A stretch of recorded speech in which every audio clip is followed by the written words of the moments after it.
Gentlemen, please welcome Representative Mike Levin.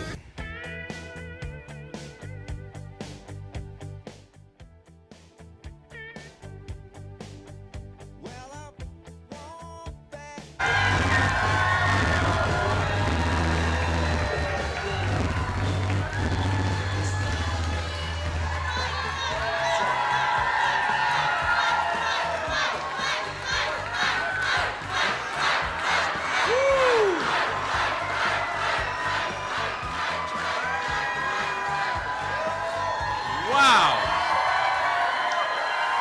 Thank you. Hello, Oceanside. Hello, MiraCosta College. Y'all look like you're ready to win an election. Not just for me, but for all our friends up and down the ballot who are running in this community, many of whom are here with us tonight. We've got to elect Catherine Blakespear to the state Senate, Tasha Burner Horvath and Chris Duncan to the state assembly, Tiffany Boyd Hodgson to the San Diego County Board of Supervisors, Eric Joyce and Dan Dominguez to the Oceanside City Council, Priyabat Patel and Sam Ward to the Carlsbad City Council, Cipriano Vargas as the mayor of Vista, Dan O'Donnell to the Vista City Council, Tony Kranz as the mayor of Encinitas, and Joy Lins to the Encinitas City Council, Christy Becker and Kelly Harless to the Solana Beach City Council, Stephanie Otto to the Laguna Niguel City Council. Let's give a big round of applause to all of the great candidates and all the other candidates running for school board. We got to get them all elected.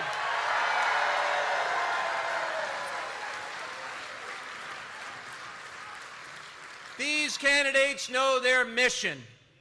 They know why they want to serve. And that's what I want to talk about tonight, the word mission.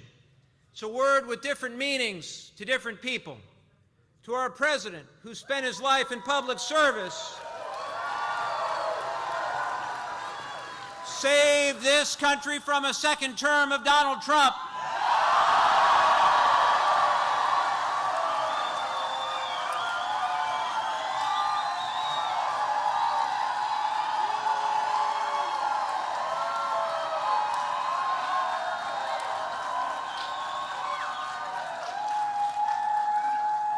Got vaccines in arms, reopened the economy, and put people back to work. The idea of mission has literally been the North Star of his entire life. I thought about that a lot in 2017, the word mission, when I was deciding whether or not to seek elected office myself. I'd spent a number of years working as an environmental lawyer and a clean energy advocate, a cause that mattered deeply to me, scoring small wins that I thought might make the world a better and safer place for my kids and for your kids. But running for office, that's something else. Elections are a battle for the candidate and their family. Of course, I knew I had an incredible wife, an amazing family who would have my back. Please give it up for my amazing wife, Chrissy, our kids, Jonathan and Elizabeth, and my parents, Andy and Henrietta. I love you all very much. I also knew I'd be running in two counties that were traditionally red, but I believed in my heart that someone had to represent the actual needs of this district and its people.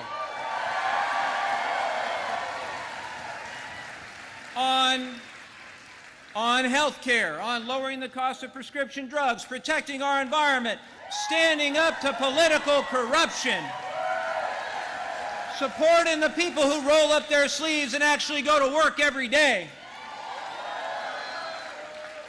I knew there was a gap between what people in this district cared about and what this district's representative was actually doing. So that became my mission. And with the help of many here tonight, we won, and we won big.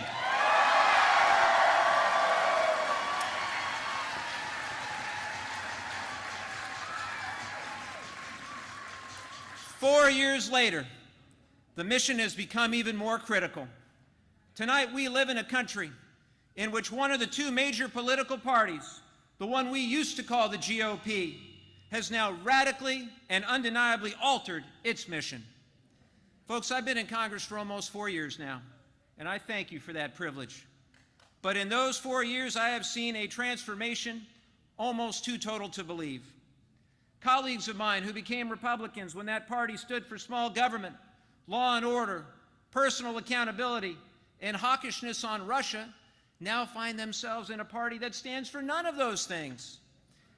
I've watched the Biden administration, in concert with our House Democratic caucus, put forth one meaningful piece of legislation after another, whether it was COVID relief, infrastructure, the biggest climate bill in history, capping the cost of insulin for seniors, the CHIPS Act, the Honoring Our Pact Act for veterans. On each of these critical measures, we got some veterans in the House. Let's give them a round of applause, everybody. Thank you to our veterans.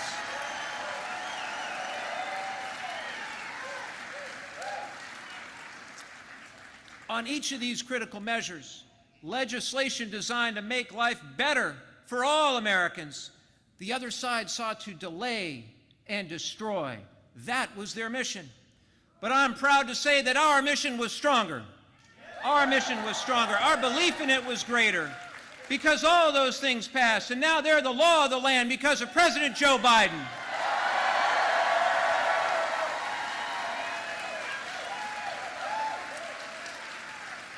But our work continues. There is so much more to do. There is always more to do. In the next 2 years, we can make real progress on inflation, price gouging, corporate greed, public safety, and federally codifying a woman's right to make decisions about her own body. We can get it done.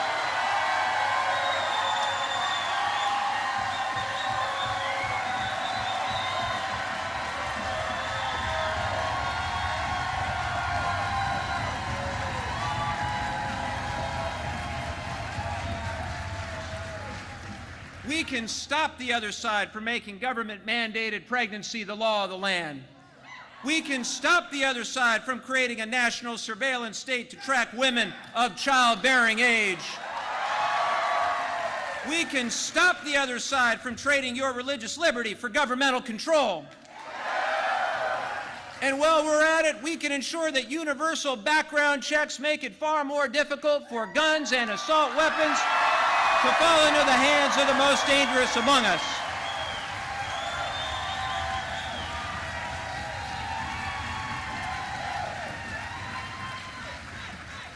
Background checks, which, by the way, are supported by 95% of people and even 73% of members of the NRA. We can make our cities safer. We can make our elections the bedrock of our democracy again, instead of a prop to be attacked. We can safeguard Social Security and Medicare for the next century.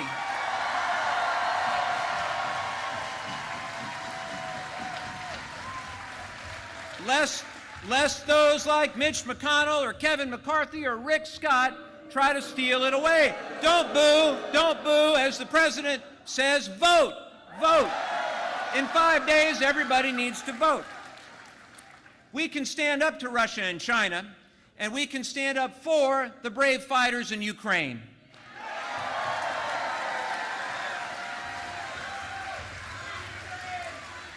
We can grow more jobs, educate more kids in great public schools, just like our kids go to great public schools. And we can help more hardworking families than ever before, without a single attack on our Capitol, heck, without even a mean tweet. We can do it.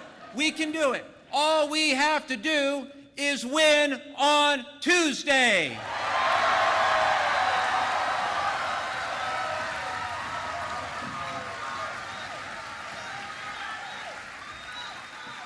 And that's where your mission comes in. These last 4 years, you've seen our country experience changes and threats that you once would have thought never possible. That's why you're here tonight. You care. And that's where I need your help. We got just 5 days to go. And tonight I need you all to pledge to join us at one of our campaign offices in Carlsbad or Laguna Niguel over these next 5 days to help us get out the vote. Will you help us get out the vote?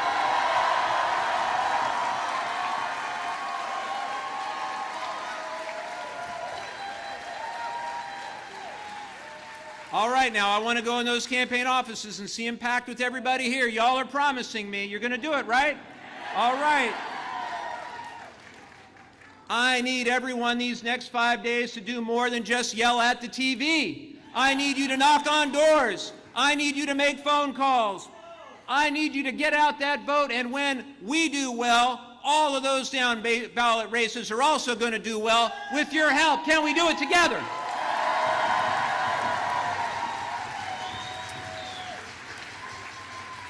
But look, it's not just about our races. I need all of you to do everything you can to make sure that your country is the same vibrant democracy that it's always been. Imperfect, but always striving to be the best version of itself. That's what we need these next 5 days. So tonight, will you join me in this mission? Are you with me, Oceanside?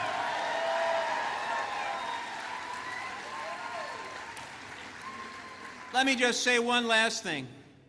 Democracy is not automatic, like gravity or the sun rising. Democracy only happens when people like all of you in this room make it happen. We've got to make it happen. Our democracy and our life as we know it in this country are on the ballot. That's what we're fighting for. That's why we need each and every one of you out there voting and bringing other folks to vote too. We just need to stay on mission for 5 more days and to do all we can to talk about the work we've done, the work of our House Democratic Caucus, the work of our president, number 46, Joe from Scranton, a president who has delivered progress for the working people of this country, who has overseen the creation of more jobs in his first 2 years than any other president in history, who is standing up to protect our democracy and the rule of law, and who has restored America's leadership on the global stage. Ladies and gentlemen, it is my great honor to introduce to you the President of the United States, President Joe Biden, everybody.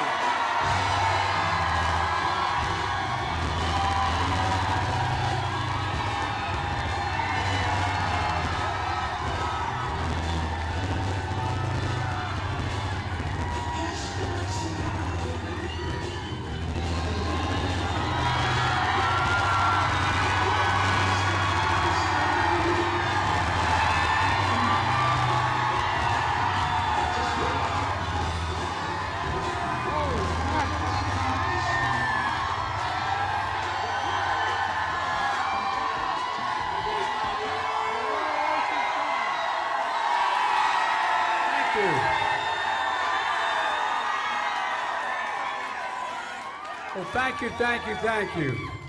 Now, I have to start off. My mother would be very upset if I had you never have your back to someone when you speak. I apologize. My back is going to be to you. I apologize. But thank you. Now, you can take care of all this, right, you guys? You going to take care of it all? All right. Well, folks, I tell you what. It's great to see such a wonderful crowd. Hello, Oceanside. Hello. Well, it's great to be with Congressman Levin. And, they told me there were something like 400 or 500 people who couldn't get in. IBW, yeah. They couldn't get in, and they had to go home. Now I understand why there wasn't any room. Well, thank you very much. The fact of the matter is that it's great to be with Congressman Mike. This guy delivers. He delivers. He lowers costs for families, caring for our veterans, protecting the environment. These are big deals. Rebuilding our infrastructure, protecting Social Security and Medicare. And he's fighting to protect democracy. Look, we need to reelect Mike, and we need to reelect all the Democrats who were mentioned for State House. A Philly girl, huh? She has her sign saying Philly girl. But all kidding aside, you know, all the state legislative races, all the local races, they are critically important. Not a joke. They're going to determine whether our democracy is sustained. The other team is looking to do some things that don't allow for the way in which we count our votes. Things are different these days. And I'm trying to bring her home, and I've been talking to her. By the way, I've been talking with Brittany's wife, and we're in constant contact. We're not giving up. I think Mr. Putin, well, it's a long story, but well, look. By the way, our friends in Los Angeles, we need to elect Karen Bass, by the way, mayor. 5 days. 5 days of one of the most important elections in our lifetime. It's going to shape our country for decades to come, and that's not hyperbole. The fact of the matter, we always say this is the most important election, but the truth of the matter is, this election, this off-year election is going to matter a great deal. It's going to determine not what happens just next year and the next couple years. It's going to determine the direction of the country for at least a decade or more. Not a joke. So much is changing, from technology to politics, across the board, the environment, everything. It's all at stake. And folks, look, this is a choice between, you know, everybody talks about a referendum. It's not a referendum. It's a choice between two fundamentally different versions of America. I said from the beginning of my campaign, my objective when I ran was to build an economy from the bottom up and the middle out. And the fundamental shift that's working to compare this, you know, compared to the MAGA trickle-down economics. You saw what we got when that happened last under my predecessor. No, I really mean it. It's important to remind ourselves of the detail. The fact of the matter is we're 6.4% unemployment when I came to office. Our country is in a pandemic with no plan to get us out of it. 2 million people have been vaccinated, period. So we moved. And with Mike's help, we signed the American Rescue Plan. We delivered immediate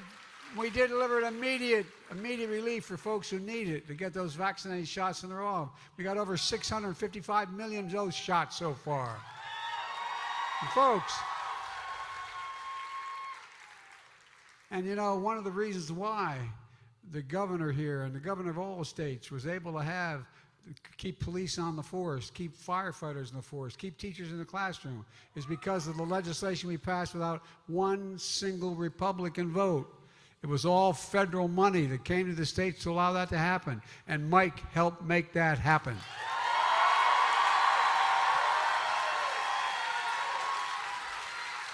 He also helped when I signed the bipartisan infrastructure law, the most significant investment in our nation's infrastructure, most significant since the interstate highway system that Eisenhower came up with. And I'll caution for just a minute. Look, folks, we used to be number 1 in the world in infrastructure. We moved all the way to number 28 in the world. No, I'm serious. Think about it. It's the means by which everything works, everything moves. Our economy, our health, our services, across the board. You know, how many states do you know where there's no water to drink states, cities, and places where you have lead pipes? How many kids are drinking out of fountains? 400,000 of them, places. And so look, this is what it did. It did more than just build roads and highways and bridges. You know, I was with the Indian Nations earlier today in the state of New Mexico. They came up to me and said, look, thank you very much. We are going to have broadband for the first time ever.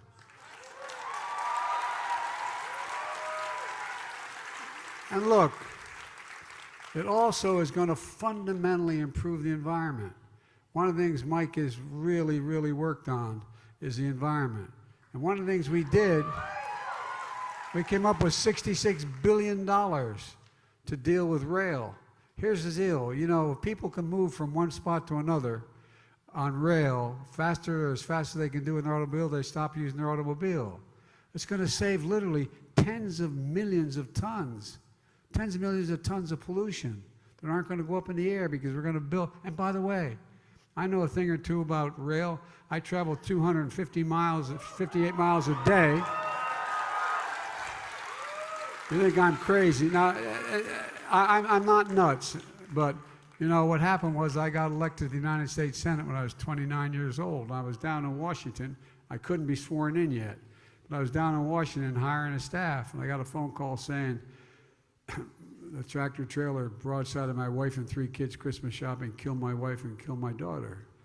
And I didn't want to go to Washington, D.C. I didn't want any part of it. And we had a Democratic governor, and I thought we could find, I asked my brother who ran my campaign with my sister to find somebody who would be a progressive Democrat, because we were a pretty conservative state at the time in Delaware. And what happened was I got talked into, I remember Teddy Kennedy and a few others came to me and said, look, Joe, just come and stay 6 months. We need your help. We had 58 Democrats. They didn't need me for anything. We had a Democratic governor. So I started to take Amtrak back and forth to Washington. And over 1 million miles later, I was still taking Amtrak. So I know a few things. I know a few things about rail and high-speed rail. The second busiest corridor in America after the Northeast rail system is out here from San Diego to LA. And because of the billions of dollars for rail and the law, and because Mike's leadership, we're going to make sure that the second busiest corridor in America connecting those 2 cities is going to be open and running for the long term. For the long term. The law also includes $60 million that Mike got for the district to replace a 100-year-old bridge, invest in water projects, address droughts, improve water supplies in the area. There's so much in this. This is a bill that has a billion, yeah, it does. Poor lady's blocking her ears. Am I too loud? But you know, what we're talking about is we have literally a great deal of money to make us a more modern infrastructure. Tomorrow, Mike and I are going to be talking about how the groundbreaking CHIPS and Science Act is going to help build industries of the future. You know, America invented semiconductors. They're now part of everything from automobiles to quantum computing. That law has already attracted literally several $100 billion here in America. Already, tens of thousands of people to build these chips here in America. As I said, we invented them, and then we walked away. We used to have a, you know, we're the ones that did all the advanced studies on it. In fact, Mike worked to get $1 million for training for technical jobs, including at this college for these jobs. I just came down from Syracuse, New York, where I went to graduate school when my first wife, my deceased wife, lived, and Micron is investing $100 billion, the biggest investment of its kind ever in America. Because you're going to create tens of thousands. You know what the average job is going to be in these factories? Average job, $122,000 a year, and you don't need a college degree to do it.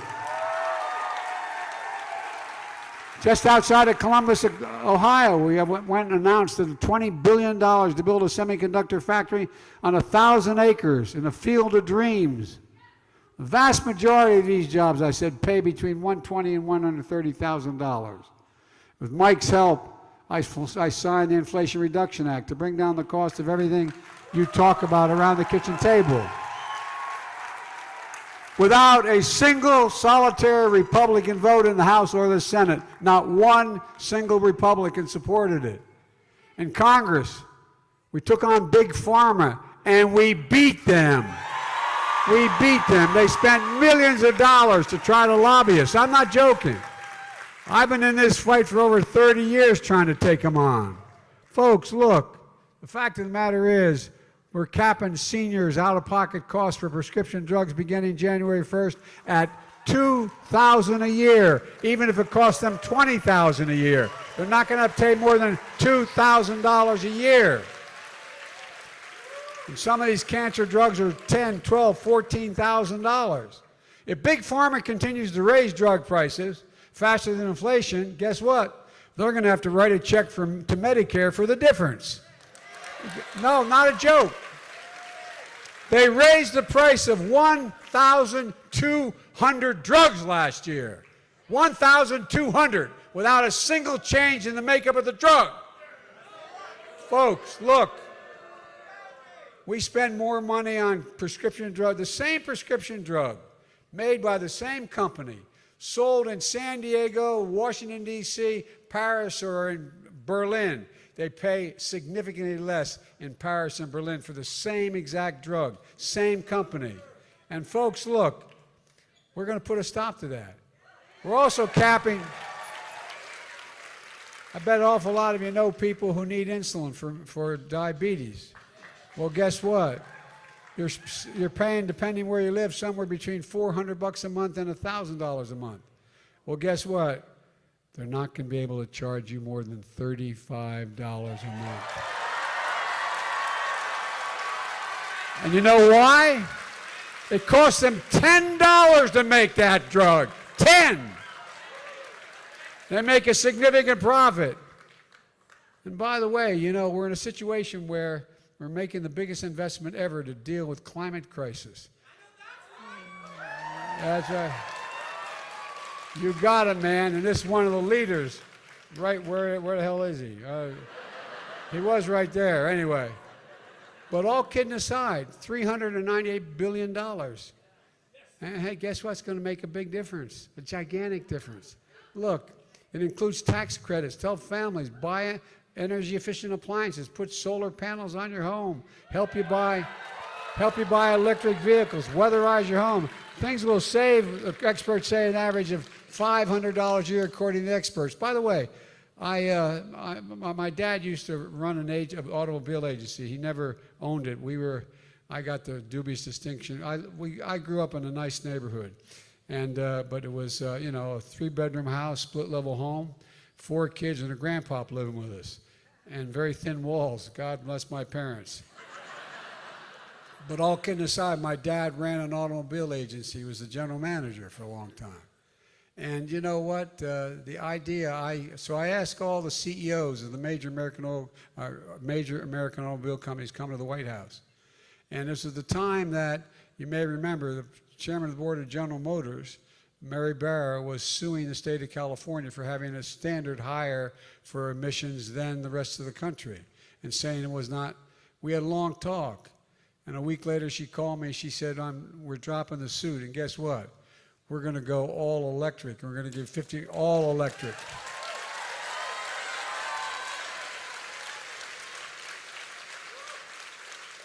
And by the way, I could go on. There's so many things that Mike helped me get done, help us get done. I'm not just being solicitous. It's a fact. He did. We're doing all this while we're doing, the Republicans talk about big spending Democrats. Well, give me a break. We're spending a lot of money on good things, but guess what? We brought down the deficit this year. $1.4 trillion. We cut it in half. We cut it in half. And by the way, the first year in office, I cut it $350 billion. And these are the guys, you recall, that passed a $2 trillion tax cut. They didn't pay a penny of it for anything. And guess what? It went to 2% of the public.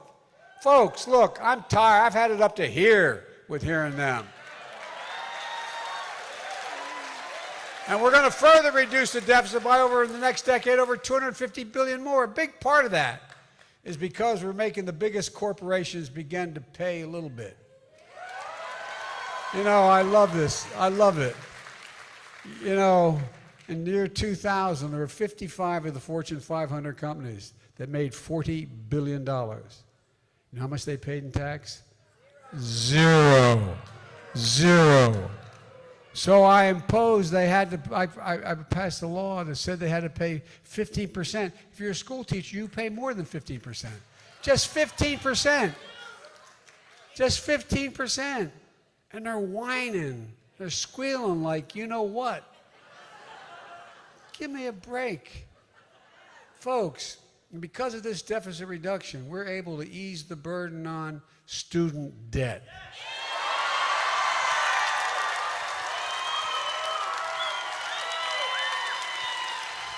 I promised when I ran I'd help student debt, hard-working folks. Well, guess what? You get $10,000 relief and another $10,000 if you went to college and a Pell Grant. For folks making under 125 grand a year, and on top of all that, I'm going to doing away with unfair hidden fees. All of a sudden, you're finding out we call them junk fees. Okay? Well, guess what? You know, you bounce a check, you get a $35 cost. You're not told that ahead of time. You're late on your credit card payment, $50 penalty. You're going to fly to meet your parents back east or wherever they may live, and you have to get in a plane, and you take along your kid. You're going to find out you got a hell of a charge to have your child sit next to you. Not a joke. Your baggage cost is going to be significant. And by the way, if the plane's late and you have to get a new ticket, you're not going to get paid for it. So these are all hidden fees. No more. No more.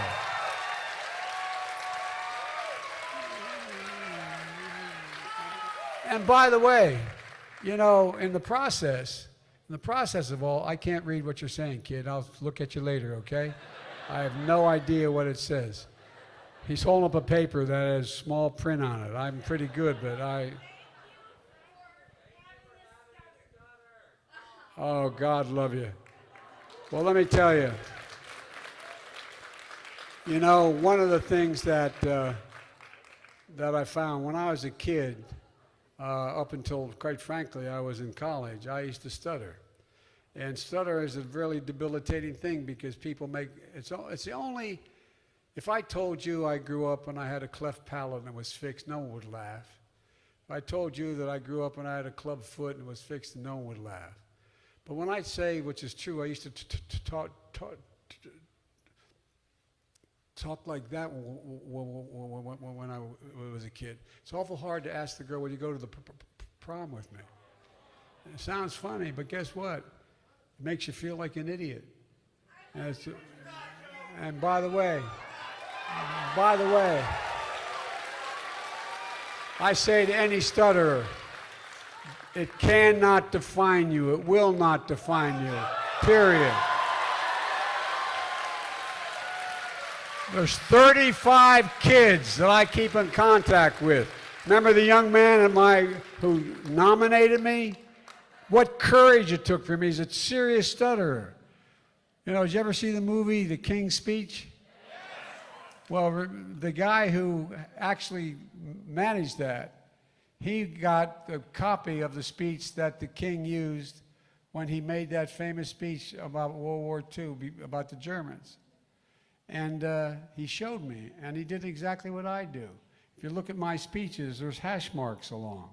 You learn, if you notice, people who can sing, some are terrible stutterers because you got to get something down before you can begin to work on it. And so they sent me a copy of the speech after it was all over that. And so, look, folks, I don't want to get off on this, but the truth of the matter is there's a lot of people in America, not just stutter, who need some confidence-building measures, need to be able to across the board. And what's that? That's even more important in my view now as a consequence of what happened during the entire COVID crisis. There's more need for, how can I say it, for mental assistance than any time in American history. But look, here's the deal. Economic growth is up. Price inflation is down. Real incomes are up. Gas prices are down. We got to get them down further here in California. And exports are also up. The reason why exports are up is, guess what? We made 700,000 manufacturing jobs here in America just since I've been president. And guess what? Instead of us sending overseas workers to get paid less, sending jobs overseas so they pay less, we're sending products overseas. Oh, I'm serious. It's that basic. It's that basic. Where is it written that we can't be the manufacturing capital of the world again? Where is that written? And folks, one more thing. I know folks here understand. As a nation, we have many obligations. But I've been saying this since I decided to run for president. Decided to run for the Senate when I was 29.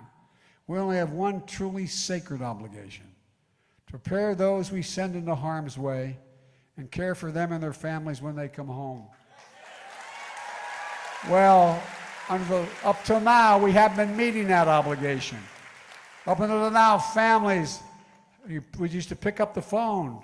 More people, more military, retired and/or active duty military dying of suicide than any other reason. More.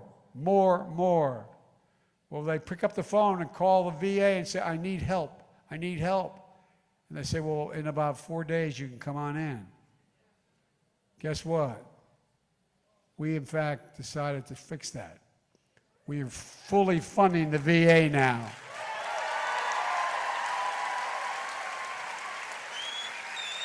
And look, you know, we have an obligation to those mothers, fathers, children of the veterans out there.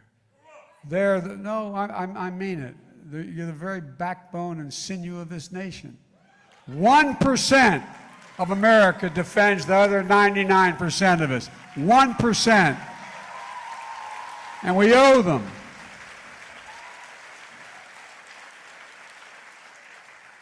And so, you know, we found out that a lot of our soldiers, more people are coming back from Iraq, Afghanistan, with serious brain injuries and tumors than any other war in American history.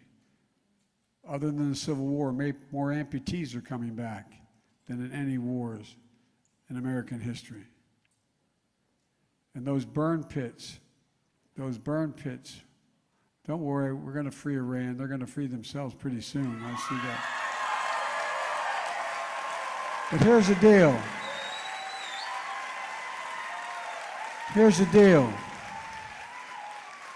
A burn pit is larger than the size of a football field, big rectangle, between 8 to 10 feet deep. And everything is poured in that, from jet fuel to waste, everything else, and it's burned. It's burned. And just like all those folks in 9/11 that were not putting out those fires, so many died, so many because of what they inhaled. Well, we finally came up with and Mike knows this well, he chairs the Veterans Affairs Committee. Mike helped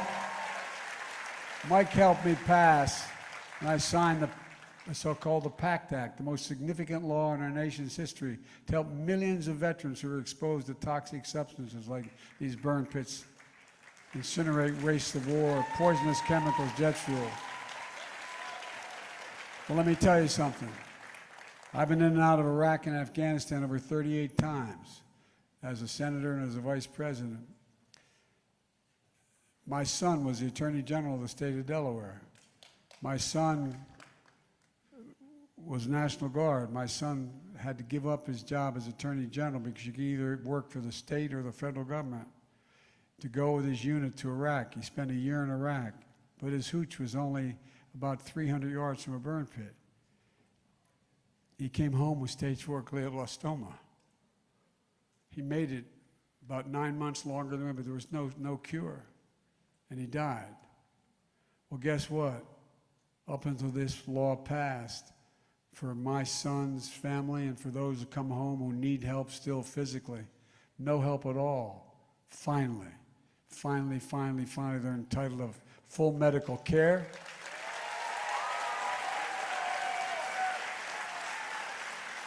And the children of those veterans who died are going to get help to go to school, going to get help for life insurance, be able to be taken care of. And Mike did so much to get that passed. We got very little help from other places. but he stood up with me, and he got it done. This guy knows what he's doing.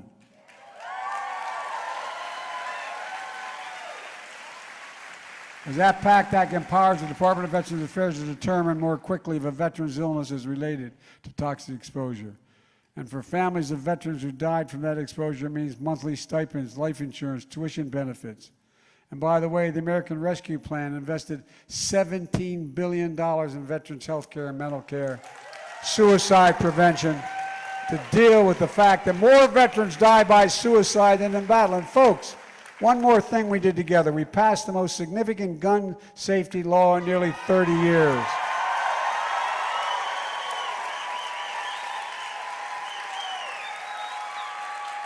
When I was a senator, I wrote and got passed the assault weapons ban. I'm going to do it again.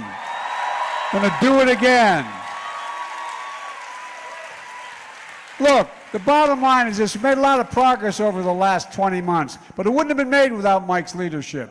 The vast majority of progress made without a single vote from a single Republican. Some bipartisan, we got some help on the, look, by the way, there was a great article that was printed back east, and it said all those guys who voted against the infrastructure bill, standing there as a shovel saying, "We've got this bridge being built here." They voted against it.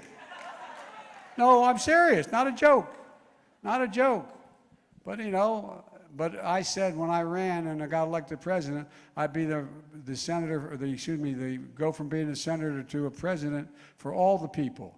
And so just because they got a horse's tail for a congressman, I'm not going to deny them the ability to get the help. Look, there's more to do and more we can get done, but ask yourself, what is the Republican platform? Not a joke. Well, guess what? Truth is, you don't have to ask. They're saying it out loud. I want to say, they're not bad. The House Republican leader, Kevin McCarthy, in the House and his fellow MAGA Republicans said his number one priority is to give the power back to Big Pharma. No, he wants to do away with all things we did, over. He wants to make sure that they continue to rip us off on prescribing. Everything just talked about. The $2,000 cap, the $35 cap on insulin, tax credits for lower energy bills, 15% corporate tax, all gone. They're saying it up front. Instead of helping millions of working and middle-class people, with student debt, by the way, they're suing me, trying to block relief. No, I'm not a joke. Who the hell do they think they are?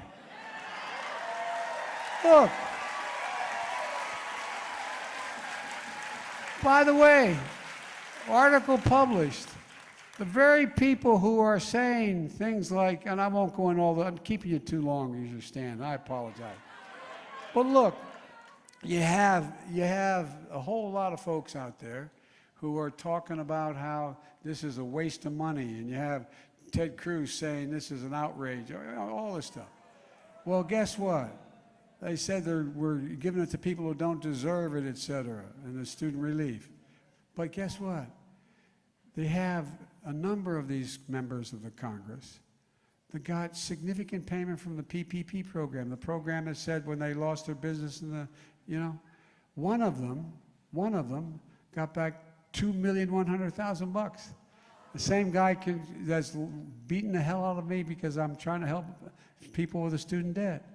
Another one, what's that woman's name? Yeah, Marjorie Taylor Greene. Her husband got $170,000 back. Oh, I'm serious. And they have the gall and audacity. Anyway. Look, I just want to, yesterday, or I guess it's, today, the 3rd, front page of the New York Times. GOP signals plans to shrink Social Security. This is real stuff now, not a joke. It says, risk to the safety net energizes Democrats. Well, we sure energized. And it's by Jim Tankers. He says, Congressional Republicans eyeing the midterm election victory that could hand them control of the House and Senate have embraced plans to reduce federal spending on Social Security and Medicare, including cutting benefits for some of the retirees and raising retirement age for the nets for both programs. And it goes on. And then you have the guy who heads up the campaign committee for elect Republican senators, a guy named Tim Scott, Florida. Rick Scott, excuse me. Rick Scott. I blew up and I says, this is their program. One of the programs says, all federal legislation sunsets in 5 years. If a law is worth keeping, Congress can pass it again. So every 5 years if they win, not a joke, they're saying it out loud. Every 5 years if they win, every one of these so-called entitlement programs, and by the way, you paid for your Social Security, okay? Okay?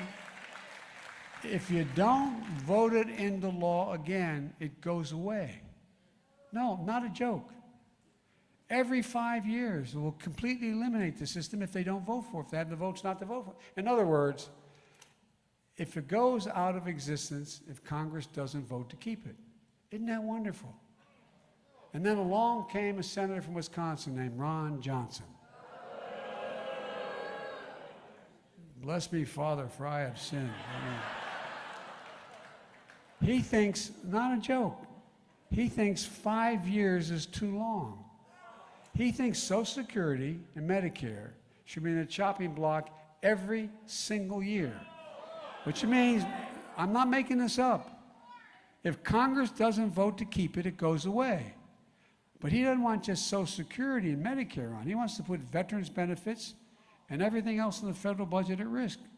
So you have to vote for it again, every program, or the program's gone. It's amazing. Now Republicans are saying, if we won't cooperate, if I won't vote, if I won't help them cut Social Security and Medicare between the time we go back in session after the election and the end of the year, guess what? They're threatening to renege on the national debt. No, I'm not joking. That's what they've said. As my youngest granddaughter would say, Google it. You may remember when I was vice president, I was asked to settle this same thing that was going on with Mitch McConnell at the time. So I spent the entire day and evening, New Year's Eve day. We finally reached an agreement and they backed off and didn't do it. But guess what? The credit rating of the United States was diminished, even though we didn't do it because we just talked about it. Folks, look, there's nothing that will create more chaos and more damage to the American economy than this. Look, folks, it's not just the economy. The Republicans in Congress, led by South Carolina Senator Lindsey Graham, already introduced legislation for a national ban on the right of a woman to choose. States are already considering bans and already voted for some of them, notwithstanding it's the consequence of rape, incest, or the life of the mother's at stake. Not a joke. You know what's happening. In 17 states, I think, so far. And if they gain control of the Congress, they plan on passing a nationwide ban on abortion across the board. Because now the Supreme Court says there's no right to privacy in the Constitution. It's up to the states, which means it's up to the Congress to affect all the states. But guess what? If they do it, I'm going to veto the sucker. But if we elect more Democrats to the Senate and keep control of the House, we're going to codify Roe v. Wade as the law. Make it the law of the land.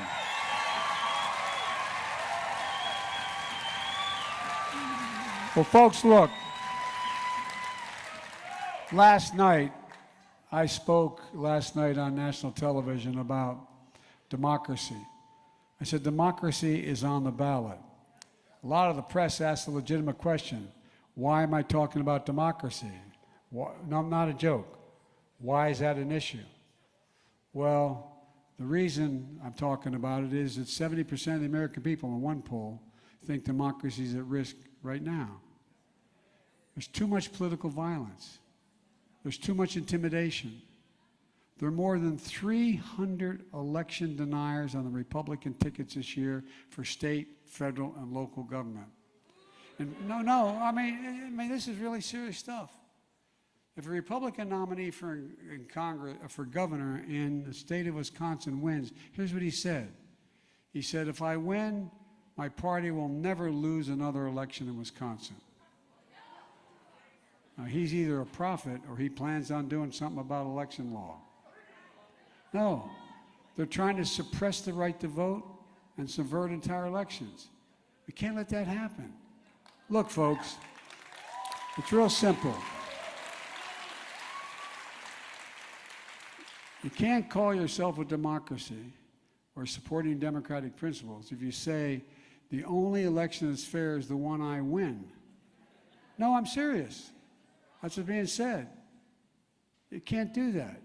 And how can you call yourself a democracy when you have a group of 1,000 people storm the United States Capitol, break the windows, doors down, 2 policemen die as a consequence of it, break through the House and Senate doors and chambers, have people cowering on the floor, threatening to kill people?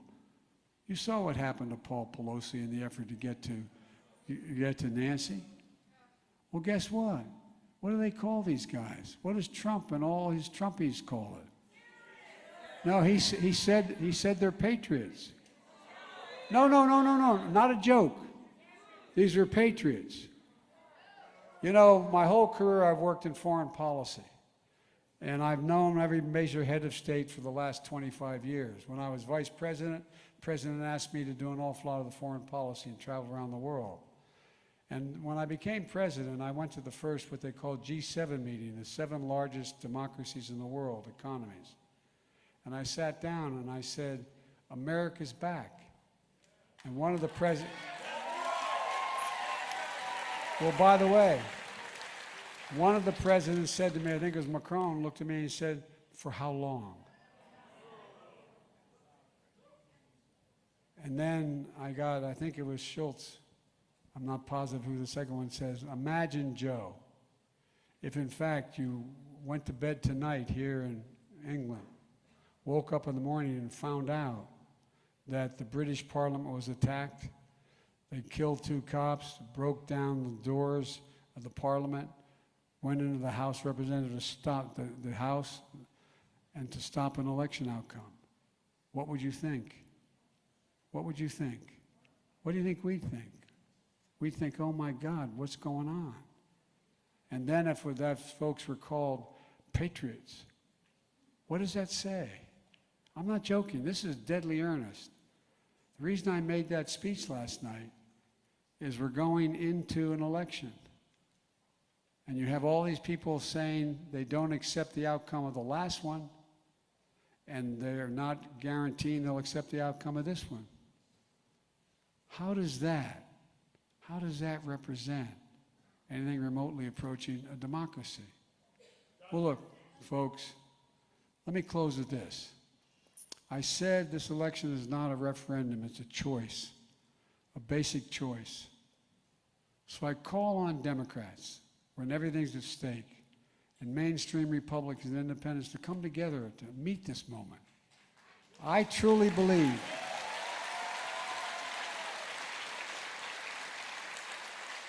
I really mean it. I think because of the fundamental changes that have taken place in technology, communications. I mean, think of when Gutenberg invented the printing press, it changed politics internationally in Europe, going all the way through the telephone, the telegraph, television, radio, how it changed things. Well, look what's happened. Look what's happened now. Where are the editors? Where are the editors of anything that's on what you get? And where do most people get their news these days? They get it on the internet. And so, folks, look, we got to work it out. We got to work it out. And the fact of the matter is that we're just getting started. But we can do so much good thing that we can do. We can make this nation a better place than it's been. We can make sure it's guaranteed for the next 2, 3, 4 generations. But if we don't, ask yourself the rhetorical question. What happens if, figuratively speaking, there's another event like what happened in the Capitol in response to the election? What does that do? But I'm optimistic because we're on the verge of so much significant change. And by the way, I believe the vast majority, I'm not talking about all Republicans. There's some really, look, I for the longest time, remember I got criticized when I was running for the president because I said I was running for 3 reasons. 1, to restore the soul of this country, decency, honor. 2, to rebuild the backbone of this country, which is the middle class and hardworking folks. And 3, to unite the country. Well, the press legitimately pointed out that the days when Biden was known as a guy who was a bigger uniter in the United States Congress, they're gone. He doesn't understand. They're gone. They're over. You can't do it anymore. Well, folks, if we can't unite this country, we got a gigantic problem. No democracy can be sustained without the informed consent of the people and everybody joining. Not a joke. And we used to, in the old days when I was a United States Senator, we'd argue like hell with one another, disagree fundamentally, and go down to the Senate dining room and have lunch together. Because we disagreed on the issues, but we agreed on the notion that the institutions mattered. Well, the institutions are under full-blown attack. From the I'm already being told if they win back the House and Senate, they're going to impeach me. I don't know what the hell they're impeaching me for. No, I'm not joking. And then recently they said we should stop talking about that until we win. Well, all kidding aside, think about it. So much is at stake. But I've never been more optimistic in my life about the prospects of this country. Never, never, never, never. I mean it. I promised I would never mention their names, and I'll keep my word, I never will, but 6 different Republican senators who I used to serve with came to me, this is now 5 months ago almost, to tell me they agreed with me. But they were afraid to vote with me because they knew they'd lose a primary. The Trumpies would go after them. Well, by the way, you know, it's a reality. And by the way, there's some Democrats like that too. There's a lot of Democrats who would cave if in fact they thought they're going to lose their job. So let's not, let's be honest with one another. But the point is, I still believe the vast majority of Democrats, Republicans, and independents still believe in the institutions. I really do. And one of the reasons I do is because all those voters between the ages of 18 and 30 years of age, they're the best educated, they're the most informed, not a joke. They're the most informed, they're the most generous, and they're the most engaged. And I'm counting on them showing up and voting. You got to remember who in God's name we are. We are the United States of America, for God's sake. There's nothing, not a single thing in the world we can't do if we do it together. Not one single thing. Folks, I spent a lot of time, more time with Xi Jinping than any other head of state, over 68 hours with him. Either in person or on the telephone, 78 hours. 68 of them in person over the last 10 years. Traveled 17,000 miles with him. We're on the Tibetan Plateau. And he turned to me and he said, "Can you define America for me?" And I said, "Yes, one word, possibilities." Possibilities. We believe anything is possible. We really do. So folks, let's make sure we win this election. Get out to vote. We got to win. Vote, vote, vote. And God bless you all. And may God protect our troops. Thank you, thank you, thank you.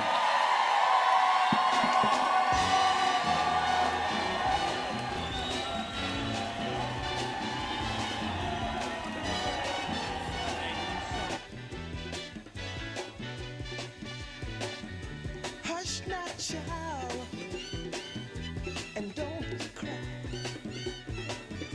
Your folks might understand you by and by. Just move on up toward your destination. Though you may find from time to time complication.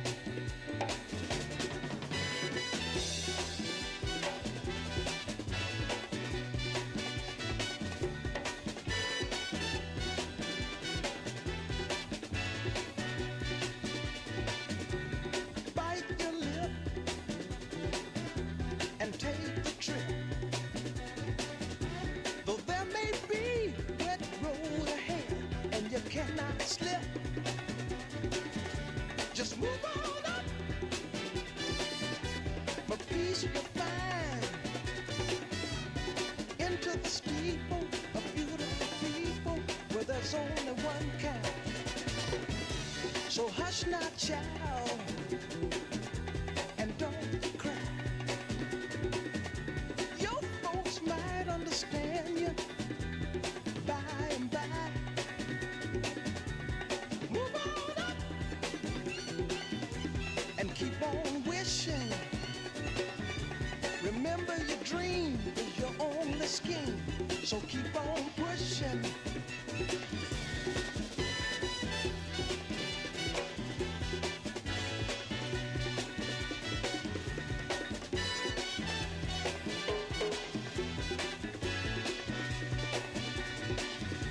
Take nothing less than the supreme best. Do not obey rumors people say, but you can pass the test. Just move on up to a greater day. With just a little faith, if you put your mind to it, you can surely do it.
There's been so many things that's held us down, but now it looks like things are finally coming around.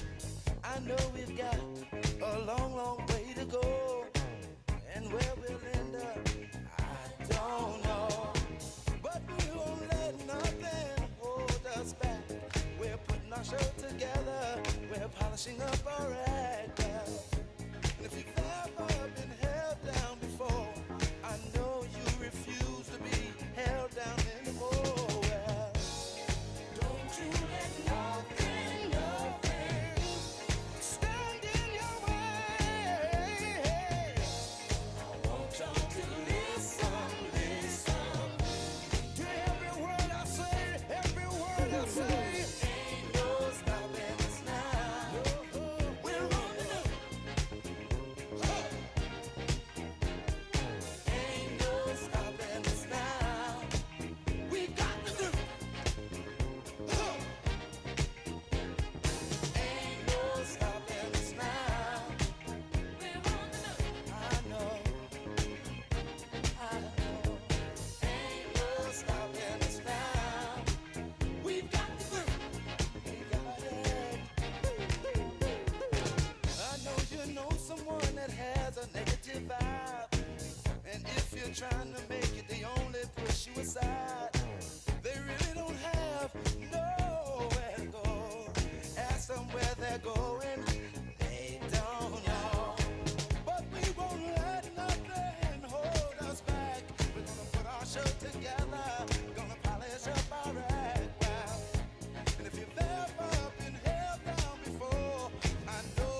'cause I ain't buying.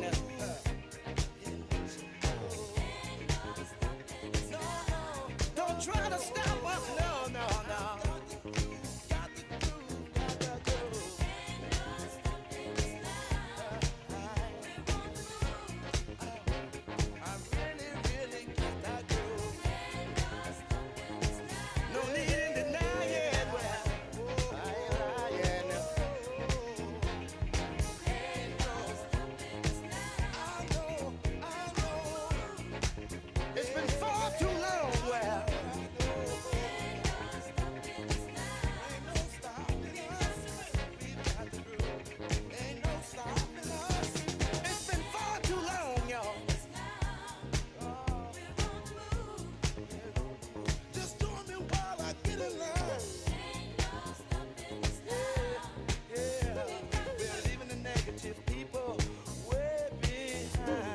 It ain't no. Please, please, please. Don't make me stop. See, I don't know where we're going or where we're gonna end up. I'm moving on. But see, we're gonna keep trying. We're gonna keep trying. Over and over, yeah. I said it ain't no stopping, no. See, it ain't no way, no way. We're gonna put our show together. We won't kind of polish up, keep us down. See, our time has finally came around.